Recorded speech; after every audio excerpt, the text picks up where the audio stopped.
ओम त्र्यंबकं यजामहे सुगंधिं पुष्टिवर्धनम् उर्वारुकमिव बन्धनान् मृत्योर्मुक्षीयमामृतात्।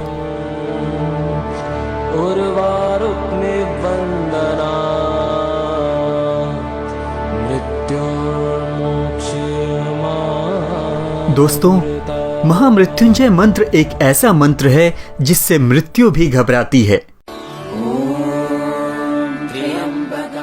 इस मंत्र में इतनी शक्ति है कि यमदूत भी प्राण हरने से पहले कई बार सोचते हैं, क्योंकि ये मंत्र स्वयं महाकाल को प्रसन्न करता है, और जिससे महाकाल प्रसन्न हो जाए उसे भला मृत्यु का कैसा भय।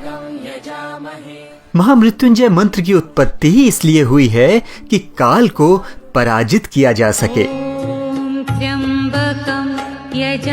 एक बार यमराज ने महाकाल के इस मंत्र की अनदेखी करके प्राण हरने की भूल की थी, लेकिन जल्द ही उन्हें एहसास हो गया कि महामृत्युंजय मंत्र का अपमान किया तो महाकाल क्रोधाग्नि उन्हें भस्म कर देगी। ये बात उस समय की है जब शिवजी के बहुत बड़े भक्त मृकंड ऋषि संतानहीन होने की वजह से बहुत दुखी थे। उनकी कुंडली में संतान योग था ही नहीं, लेकिन उन्हें संतान की चाह बहुत थी। इसलिए उन्होंने सोचा कि अगर वो देवों के देव महादेव संसार के विधान बदल सकते हैं तो मेरा विधान क्यों नहीं। इसलिए उन्होंने भोलेनाथ को प्रसन्न करने के लिए घोर तप करने का निश्चय किया और उनकी आराधना में लीन हो गए। मृकंड ऋषि के काफी समय तक तपस्या में लीन होने के बाद भगवान भोलेनाथ प्रसन्न हुए और उनसे कहा कि मैं विधान बदलकर तुम्हें पुत्र प्राप्ति का वरदान देता हूँ। ये सुनकर मृकंड ऋषि अति प्रसन्न हो जाते हैं, लेकिन अगले ही पल महादेव की कही बात मृकंड ऋषि के मुख से प्रसन्नता छीन लेती है। महादेव शिव उनसे कहते हैं कि पुत्र प्राप्ति की इस प्रसन्नता के साथ ही साथ तुम्हें जल्द ही बहुत बड़े दुख का भी सामना करना पड़ेगा, लेकिन वो दुख क्या होगा ये उन्होंने नहीं बताया। जल्द ही मृकंड ऋषि को पुत्र की प्राप्ति होती है, जिसका नाम मार्कंडेय पड़ा। मृकंड ऋषि अति प्रसन्न हुए, लेकिन जैसे ही ज्योतिषियों ने उन्हें बताया कि यह बालक अल्पायु है और इसकी आयु मात्र 12 वर्ष है, उनकी खुशी दुखों में बदल गई। पत्नी पर तो दुखों का पहाड़ टूट पड़ा। तभी मृकंड ऋषि अपनी पत्नी को आश्वस्त करते हैं कि जिन सदाशिव भगवान ने मार्कंडेय के जन्म का वरदान दिया वही उसके प्राणों की रक्षा भी करेंगे और दीर्घायु होने का वरदान देंगे। समय बीतने के साथ ही साथ मार्कंडेय बड़े होने लगे। मृकंड ऋषि ने उन्हें शिव मंत्र की दीक्षा दी, लेकिन समय के साथ साथ मृकंड और उनकी पत्नी की चिंता भी बढ़ती रही। माता पिता को परेशान देखकर मार्कंडेय ने इसका कारण पूछा तो माता ने मार्कंडेय को उसके अल्पायु होने की बात बता दी, लेकिन मार्कंडेय ने बिना परेशान हुए माता पिता को यह विश्वास दिलाया कि वो उनके दुख को दूर करने के लिए सदाशिव से दीर्घायु होने का वरदान अवश्य लेंगे। और इसके बाद मार्कंडेय ने शिवजी की आराधना के लिए महामृत्युंजय मंत्र की रचना की।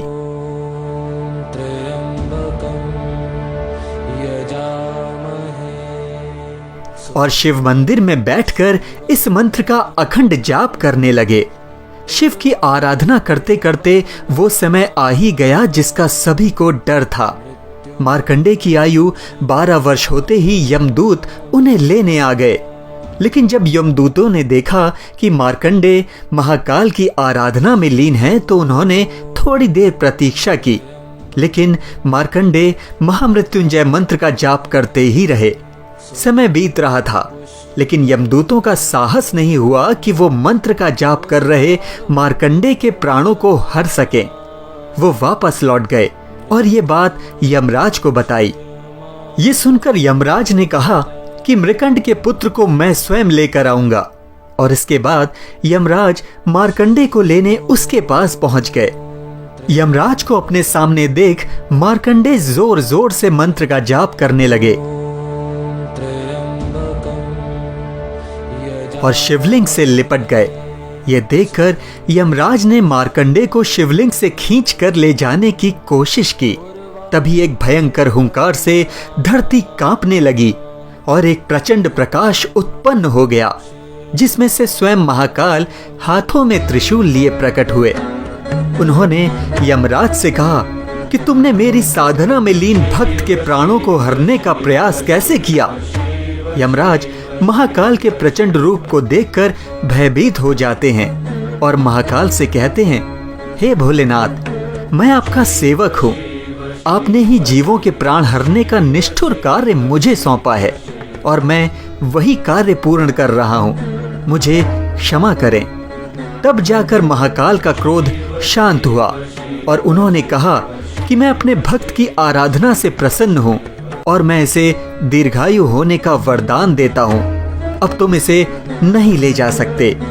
इसके बाद यमराज ने कहा कि प्रभु, आपकी आज्ञा का मैं सम्मान करता हूँ। मैं अब से मार्कंडे द्वारा रचित महामृत्युंजय मंत्र का पाठ करने वाले किसी भी भक्त को कोई हानि नहीं पहुंचाऊंगा। तो इस तरह मार्कंडे को दीर्घायु का वरदान मिल गया और शिव भक्तों को मृत्यु से बचाने वाला महामृत्युंजय मंत्र प्राप्त हो गया। कहते हैं, सोमवार को महामृत्युंजय मंत्र का पाठ करने से महाकाल की कृपा होती है और कई असाध्य रोगों और मानसिक परेशानियों से छुटकारा मिलता है। जय महाकाल। तो दोस्तों, ये था महामृत्युंजय मंत्र की उत्पत्ति का उद्देश्य। आपको आज की अनसुनी गाथा कैसी लगी, कमेंट बॉक्स में लिखकर हमें जरूर बताइएगा। और हाँ, लाइक, शेयर और सब्सक्राइब जरूर करें।